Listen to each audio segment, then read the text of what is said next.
E se a gente pudesse evitar tragédias familiares com uma simples conversa? Como os pais podem agir para acolher a dor dos filhos? E eu te adianto que não é simples e não é fácil, pois 99,9% dos pais não estão preparados para serem pais. Eles vão aprendendo com os erros dos filhos no dia a dia. Os seus pais erraram com você, os pais deles erraram com eles. Você errou com seus filhos e seus filhos vão errar com os filhos deles. Isso faz parte da vida. É o funcionamento desta maneira. A vida é uma sucessão de erros para que depois podemos chegar no acerto. Vamos falar sobre o pensamento crítico. Os pais precisam ensinar os filhos a questionar ideias, generalizações, discursos que desumanizam, argumentos falaciosos. E isso começa antes do primeiro celular. E esse diálogo pode ocorrer através da filosofia e da psicologia, porque hoje as crianças já estão inseridas em grupos com os discursos de radicalização, em comunidades online que eu, como pai, também desconheço. E a proibição pode solucionar apenas por um momento, mas não resolve definitivamente. Os pais precisam dialogar, compreender e acolher. Os pais precisam também ter o máximo de informação dos seus filhos, com quem andam, com quem falam, o que eles estão vendo na internet, o que eles estão absorvendo do consumo das redes sociais. Os pais também precisam ter conversas desconfortáveis com seus filhos. E não é com o tom de repressão, mas fazendo uso do pensamento crítico através da filosofia e da psicologia. Ou seja, tem que haver lógica. A lógica deve estar presente. E tem também a propagação raivosa contra as mulheres. A normalização dos pensamentos misóginos, frases repetidas, por exemplo, mulher gosta de homem que pisa, se expor é coisa de idiota. E essas frases moldam e alimentam crenças que na vida adulta pode se tornar comportamentos extremos e inadequados. Quando a raiva não é reconhecida como uma emoção legítima e humana, ela é reprimida ou sufocada. E tudo que é sufocado, uma hora, explode. No território cognitivo, pode nascer pensamentos negativos, mas também pode surgir grandes e positivas ideias.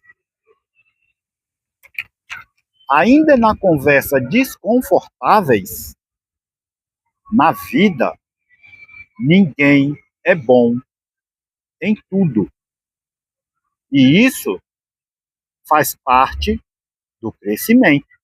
O erro, a frustração precisa ser compreendida e entendida pelo motivo de não conseguirmos atingir todas as expectativas.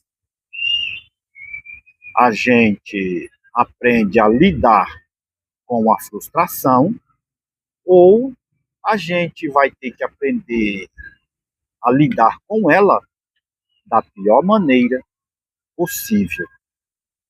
A base familiar, ela precisa de conversa, de um diálogo com lógica e maturidade psíquica. Então, hoje eu irei compartilhar com vocês sobre o Dia das Mães.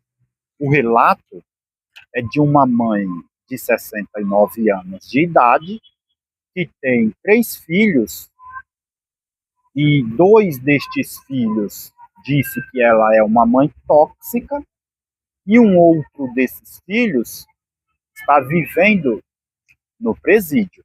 Eu não vou falar aqui sobre gênero, vou usar apenas a palavra filho. E a grande pergunta é: como resolver essas questões? E ela me perguntou. Então aqui vai a resposta. Limites e consequências. A dificuldade dos pais em dizer não. Ao dizer não para os filhos, você estabelece um limite, você impõe autoridade, e é isso que te torna um adulto. Esse gesto é o suficiente para que crianças e adolescentes te vejam como alguém capacitado para tal função, que é ser pai e ser mãe. E o nome disso se chama maturidade. Quando você diz não para o seu filho ou para a sua filha, talvez, sem saber, você está ensinando a ele ou a ela sobre a frustração. Mas cuidado, o não, ele tem e deve ser esclarecido.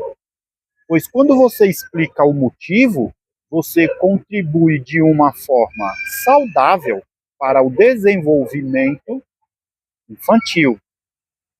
O não vai formar um indivíduo compreensivo e isso gera a maturidade psíquica. Um outro ponto a ser observado é a autonomia dos filhos.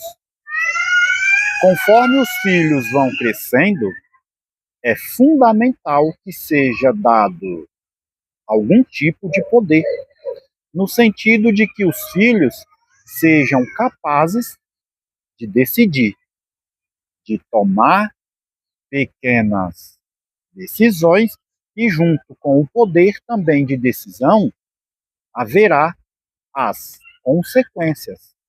É fundamental preparar esse adolescente para tomar decisões, pois em breve ele vai se tornar um adulto e ele precisa aprender a tomar decisões, lidar com as consequências.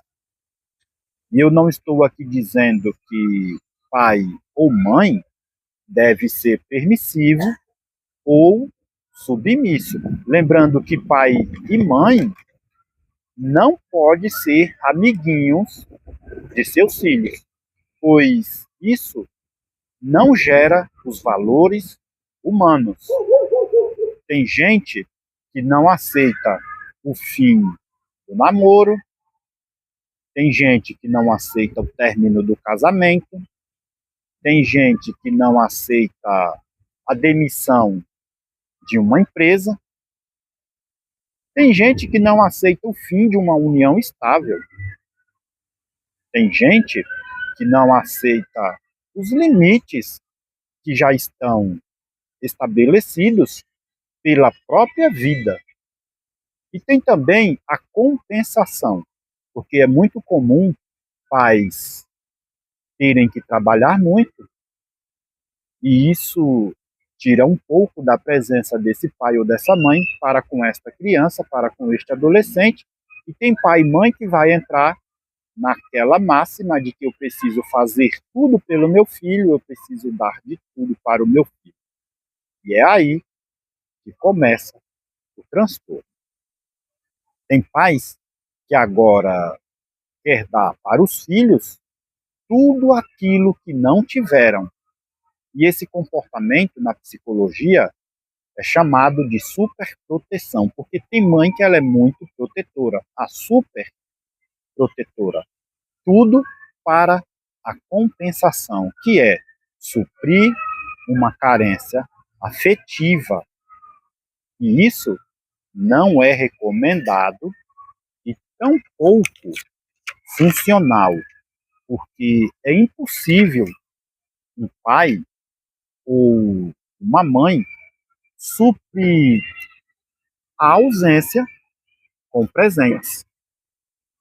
Pai e mãe não pode ter medo de dizer não para os filhos, para além de estabelecer sua autoridade, precisa ficar claro também quem é que paga as contas. E quem paga as contas tem o direito, tem o controle e também o poder para tomar as decisões. Os filhos precisam ser ensinados, eles precisam aprender sobre tolerância, empatia e também sobre o respeito. Se você não teve dos seus pais tudo aquilo que você entendia como obrigação vindo deles, agora você acha que é sua obrigação suprir essa necessidade com presentes ou com algo emocional? Isso não funciona. E tem também uma parte dos filhos que vivem julgando seus pais e não param para olhar que eles deram o que era possível. Os pais fizeram o que sabiam, com o conhecimento que eles receberam dos seus pais. Isso precisa ficar muito claro. Mas, afinal, filhos que adoram julgar seus pais, filhos que maltratam seus pais, eles serão bons pais? Responde aqui nos comentários, por favor, esta pergunta. A relação pais e filhos não pode ser aquela repressão do passado, mas também não pode ser essa permissividade doentia do presente. Porque se você não forjar um indivíduo capaz de entender e compreender o funcionamento da vida, esse ser humano será alguém banal, fútil e sem utilidade.